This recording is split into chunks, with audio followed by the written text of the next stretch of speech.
It has been 8 years since I began developing games. I have written 20 games so far. I still don't have my private jet, but here I am continuing to make games. Why is that, you might ask? It has especially been hard lately. Truth be told, I was tempted to consider the unthinkable, developing web apps. Last year, someone started a hashtag keep making games on Twitter to stop people from getting discouraged. This is what I wrote there. I keep making games because life feels right when I do it.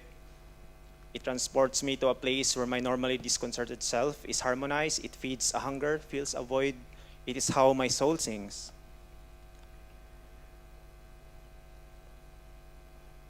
Almost a decade ago, I was at a university studying to become a doctor of medicine. I still remember my graduation speech from kindergarten, which is something like, when I grow up, I want to be a doctor like my mother. I want to serve the poor in rural areas who need my medical assistance. But by the time I reach university, this maternal script has lost its power. No matter how many times I say it to myself, it was not quite enough to motivate me to spend the next 10 or 15 years of my life in academic drudgery. Losing what up to that point was my life's purpose was terrible. As a trained scientist, I tried to look for something else, an answer, a new direction, first in evolution, then in cosmology. But I found nothing to satisfy my hunger. Ontologically, I lived from hand to mouth, somehow just having enough courage to wake up every day. While I was bored to catatonia by school, feeling directionless, meaningless, insignificant in it, outside of school, I played games like StarCraft, Warcraft, Red Alert.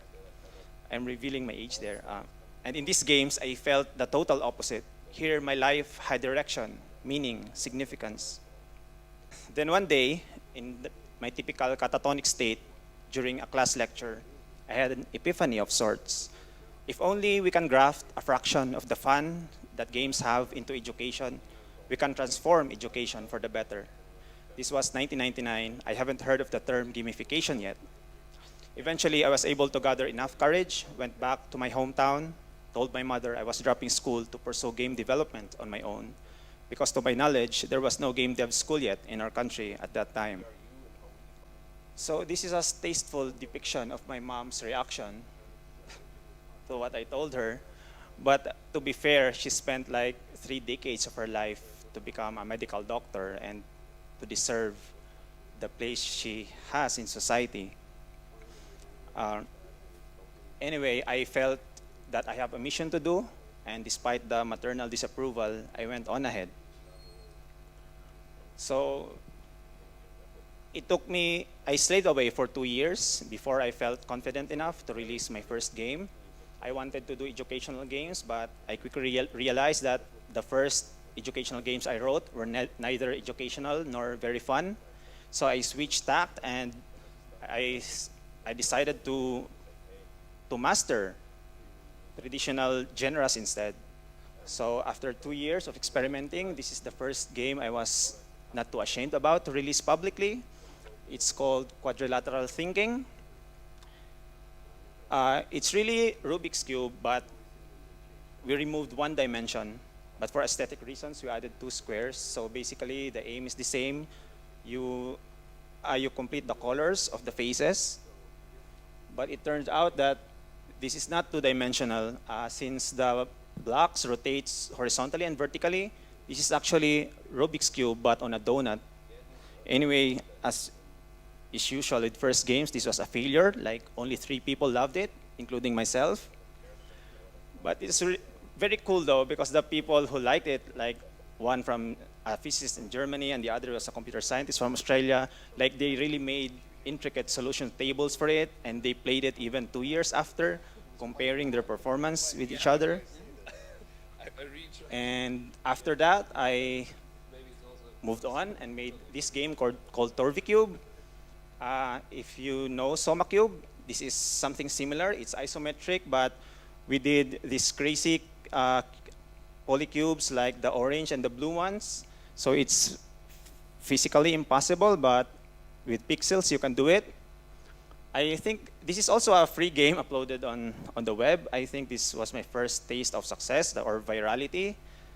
It got like 500,000 downloads. So for me then, that was really amazing. So, and then I move on to write my next game. So I felt I was ready to produce something commercial.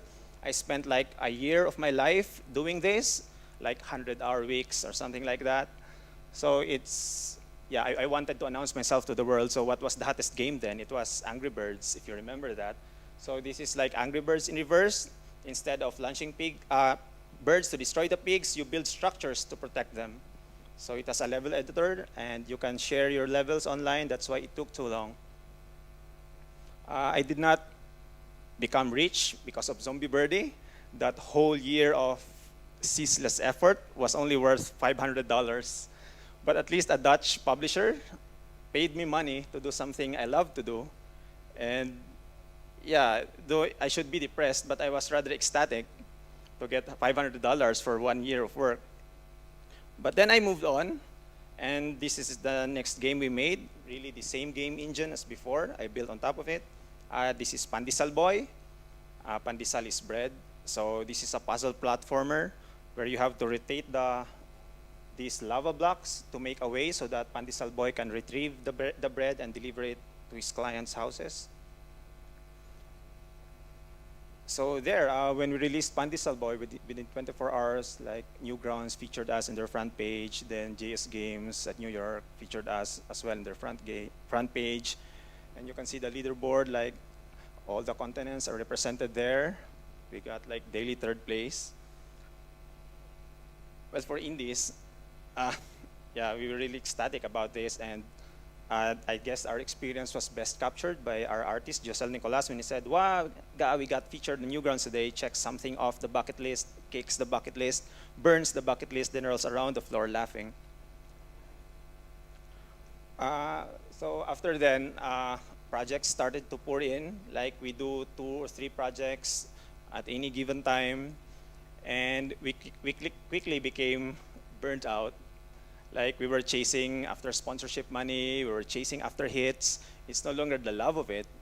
Sure, we have bills to pay also, but then we got burned out. Like we began asking, what are we really doing when we make games? We're just, if you think of it, we're really just providing like 5 or 10 minutes of distraction for some kid with nothing better to do. So we took a time off. I wanted to take a time off from games. But yeah, within 2 months, I got bored, and I saw this call for the Benil Prize. It's essentially a student social design competition. By then, I went back to the university to assuage my guilt regarding my mother. So I am back at university, and I saw this call for social design. It's essentially if you have an idea that can solve a social problem, then you're welcome to Benil Prize, and if they like your idea, they can fund your project up to $12,000 or something like that. So we got in. Then this is what we found out, that I thought that the problem of boredom is a bourgeoisie problem, but it turned out that in the Philippines alone, there are 800,000 elementary kids dropping out of school every single year. So that's 800,000. And when the United Nations surveyed them, what's the main reason that they're dropping out? Lack of money or poverty is one of the reasons, but that's not the number one reason. The number one reason is lack of interest. Of course, that's understandable. If you're a kid, your parents are not educated, you're taught a math lesson, you can't ask your parents at home to elaborate on it. Maybe there's even no electricity at home, there's no internet, no TV, maybe no electricity even. So that's why 800,000 are dropping out every year. In Typhoon Haiyan, we lost like 10,000 souls, and it was really a national tragedy. Well, these 800,000 children, they're still with us, but if you drop out after 1 or 2 years of primary school, 2 years of primary school, what's gonna happen to you? You basically dropped out of life. And for these kids who mostly belong to economically disadvantaged families, dropping out at grade 2 or grade 3, they would practically forfeit their only chance out of poverty. So we're really touched about that, and we thought that, of course, our knowledge of game design and development is not complete, but we have to do something. We have to do something now. Or what are we as human beings?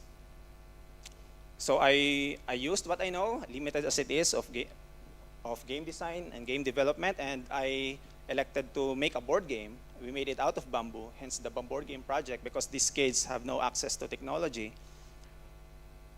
So here, basically the idea of the board game project is, for this version, it's inspired by Othello.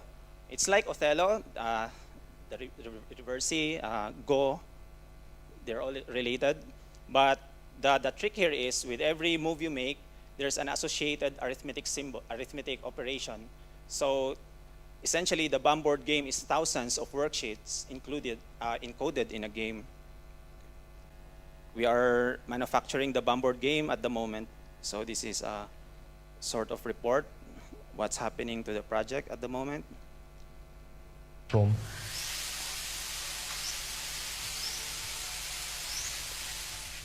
We just really began manufacturing. We are planning to do some tests on this initial batch of BAM boards to really determine the points where we can improve on.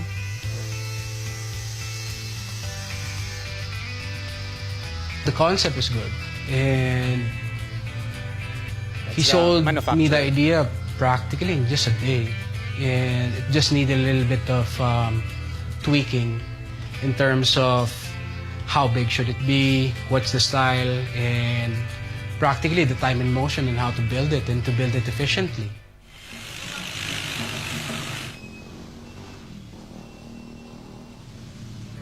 I think the game is awesome. I got nothing to say. It's We did not awesome. pay It's these cool. kids. It's what? It's the best game we ever played. Well, it's fun. It's actually really good time spender with your family and friends.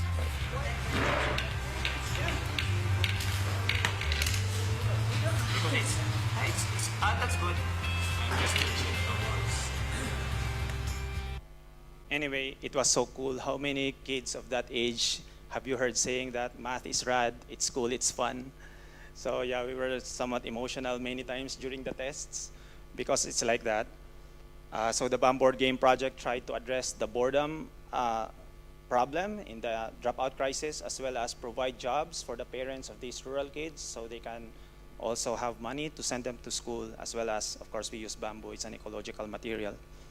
So I guess the next step here is really to scale up in terms of production so we can reach the children, all the children around the world which might benefit from the BAM board, and perhaps we can also expand to other subjects like science, like language, and so on, and eventually, hopefully, reach the world of work.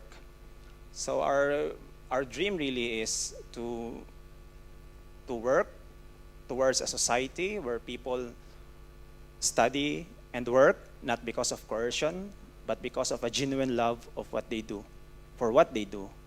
So wouldn't you think that would be a better world? So that ends my presentation. Thank you for listening. If you have any questions? I'd like to know, can you talk about the next project that you're setting your sights on?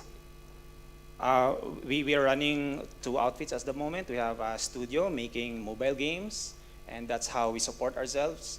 Because the money, we don't get any money from the BAM board. The funding that we received, I want it to go 100% to the children and to the workers. So there we have like 3 mobile projects going on at the moment. But for the BAM board, we're still at the testing stage, where we will be testing 3 major islands in the Philippines. Then after that, we'll try to convince the government and the private schools to adopt the BAM board and integrate it into their curriculums. Give a round of applause here for Khail. Thank you very much, sir.